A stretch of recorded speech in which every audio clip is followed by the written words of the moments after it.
ఒక్క రాత్రిలో ఎండిపోయిన కర్ర చిగురు మాత్రమే కాదు, కాయలు కూడా కాయడానికి దేవుడు కృప చూపే దేవుడు.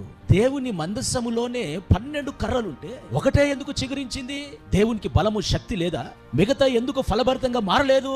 వారి మనస్సాక్షి సరిగా లేనందున బలమైన దేవుడే, శక్తిగల దేవుడే, ప్రేమగల దేవుడే, కానీ వారి జీవితంలో ఇది ఉపయోగకరంగా లేకపోయింది. నా ప్రభువు మార్పు లేని దేవుడు.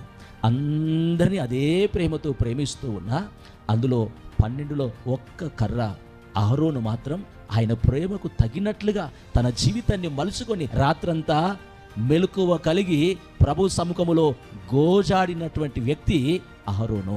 మన జీవితంలో ఉన్న నేను సంథింగ్ అనే స్వభావాన్ని మొత్తం పక్కన పెట్టి నేను నథింగ్ అనే మనస్సు నీకు వచ్చును గాక.